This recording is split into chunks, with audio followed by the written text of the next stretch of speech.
Tough नहीं कहेंगे, मतलब मॉडरेट था। फिजिक्स में कैसा न्यूमेरिकल टाइप का कोई टफ लग रहा है क्या? कैसे क्वेश्चंस आपको टफ लग रहे हैं उसमें? ग्राफ वाला एक दो क्वेश्चन था वो अच्छा, ग्राफ वाले टाइप के। और केमिस्ट्री में? केमिस्ट्री इजी था। इजी था।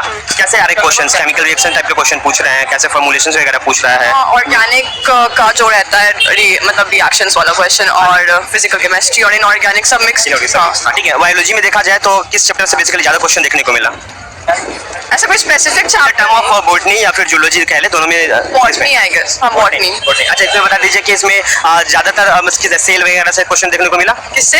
सेल, प्लांट सेल वगैरह का। अच्छा सेल, हाँ सेल से था क्वेश्चन। कितने क्वेश्चन होंगे? 5-6 2 3 4 छोड़ा, और केमिस्ट्री में भी 3-4 मतलब 5-6। हाँ ओके। फिजिक्स के न्यूमेरिकल्स कैसे थे? ये मतलब एक दो क्वेश्चन था जो डिफिकल्ट था थोड़ा। ऐसा कोई क्वेश्चन था कि देखे और नहीं बन रहा है, टाइम कंज्यूमिंग आ रहे हैं, ऐसे कोई कुछ से कैसे लाइट वगैरह का था, मोशन वगैरह? नहीं मतलब अब सबका अपने अपने हिसाब का होता है, जो स्ट्रॉन्ग टॉपिक जिसका जो होता है। अच्छा, ये बता दीजिए कि पहले अगर प्रीवियस ईयर देखा जाए और अभी का देखा जाए तो क्वेश्चन किसके ज्यादा आपको टफ देखने को मिले, पिछले बार वाले या फिर? 2025 का बहुत टफ था अकॉर्डिंग टू मी। हाँ ओके, इस बार थोड़ा सा इजी लग रहा है। हाँ थैंक यू। ठीक ठीक। मतलब बायो बहुत ज़्यादा इजी लगी मुझे, बाकी मेरी फिजिक्स की प्रिपरेशन अच्छी नहीं थी, वो मुझे थोड़ी टफ लगी। केमिस्ट्री अच्छी थी। टोटल कितने सवाल आपने करे हैं? 110 आउट ऑफ 180। हाँ। फिजिक्स आपको कह रही है कि टफ लगी? सारे सवाल मैंने प्रिपेयर नहीं करा था। नहीं किया था तो ओके, तो सवाल आपने सारे कर दिए थे या कुछ छोड़े हैं? मतलब फिजिक्स के ज्यादा तीनों सेक्शंस में से किस टॉपिक या किस सेक्शन के सवाल ज्यादा छूटे हैं? फिजिक्स के, क्योंकि मैं फालतू में टाइम नहीं करना चाह रही, क्योंकि नेगेटिव मार्किंग ज्यादा हो जाती है। और मैं अगर बात करूं तीनों सेक्शंस की, कौन सा सेक्शन आपको ज्यादा टफ लगा, कौन सा इजी लगा? मैं बता दिया फिजिक्स लगा, क्योंकि मैंने पढ़ा ही नहीं था। ओके, तो मुझे थोड़े सवाल बताइए। बायोलॉजी का बढ़िया था? ठीक है भाई, कोई सवाल कहाँ से पूछे गए और कोई पैटर्न में कोई बदलाव आपको नजर आया? नहीं मतलब पहले वाले से तो मुझे इजी लगा, थोड़ा सा। ओके, बायो के सवाल कहाँ से पूछे गए हैं? किस किस टॉपिक से ज्यादा थे, किस टॉपिक से कम? अब ये कैसे बताऊं, सबसे ही थे। ये सब बैलेंस पेपर रहा। हाँ। एंड केमिस्ट्री की बात करें तो केमिस्ट्री मतलब ऑर्गेनिक थोड़ी ज्यादा। ऑर्गेनिक ज्यादा।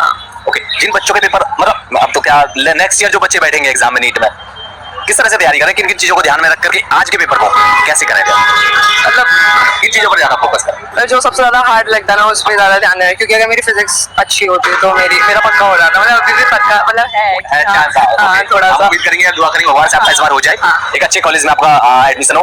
तो मैं बात करूं अगर इस सब चीजों को देखते हुए कि मतलब जो टफनेस का लेवल था, पैटर्न में कोई बदलाव पिछली बार के कंपैरिजन इस बार? पिछली बार से मुझे तो अभी इजी लगा, क्योंकि पिछली बार मैं अच्छे से प्रिपेयर नहीं करा था, इस बार मैंने करा तो मुझे इजी लगा।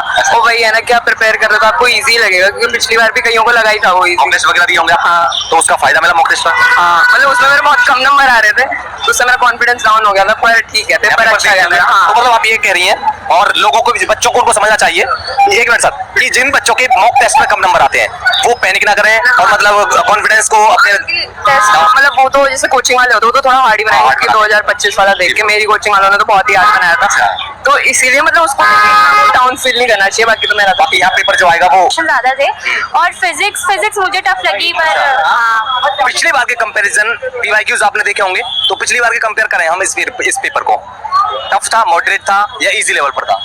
मुझे लगता है टफ था, क्योंकि पिछली बार जो कुछ क्वेश्चन थे वो अटेम्प्ट करने वाले थे, बट इस बार मुझे लगता है कि नॉर्मल जो इजी वाले चैप्टर से भी क्वेश्चन टफ आए थे। आपने कितने सवाल अटेम्प्ट करे टोटल? वो तो मैंने काउंट नहीं करे, बट 25 मैंने फिजिक्स के करे हैं और 30 मैंने केमिस्ट्री के करे हैं और बायो। और बाकी बायो। ओके, आउट ऑफ 180 ना?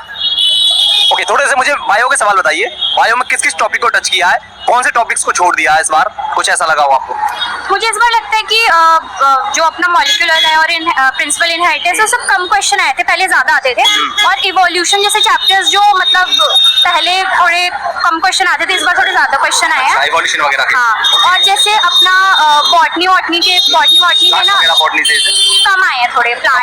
कितने सवाल रहे होंगे? प्लांट 8-10 होंगे टोटल मिला के या उससे भी कम? 8-10 होंगे।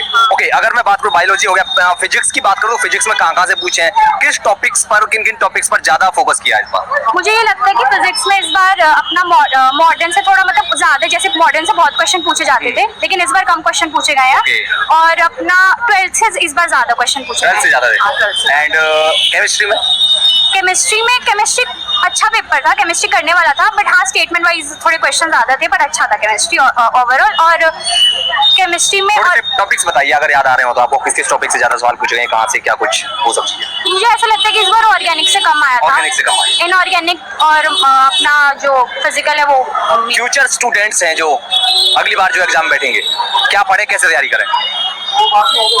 देखो मेरा मतलब मुझे ऐसा लगता है कि जो फिजिक्स और केमिस्ट्री और बायो है, ये तीनों करने वाली चीज है। बस हाँ। ये है कि एंड आप पढ़ लो, आप रिवीजन कर लो, बट एंड मोमेंट पे जो मैटर करता है वो है प्रेशर हैंडलिंग। अगर आप प्रेशर अच्छे से हैंडल नहीं कर पा रहे हो तो अगर आप कुछ भी पढ़ो तो फिर कोई फायदा नहीं है। Okay. तो बस इतना ध्यान रखो कि आप प्रेशर अच्छे से हैंडल कर पा रहे हो। और आपने तैयारी कैसे कैसे करी थी? कोचिंग वगैरह ली थी कहीं, या फिर जो स्कूल में पढ़ाया गया था, अपनी जो किताबें थी एनसीईआरटीज वगैरह, उन्हीं से कवर किया? मॉक टेस्ट वगैरह कुछ दिए थे, कुछ अलग से कुछ किया हो? अलग से तो नहीं, मतलब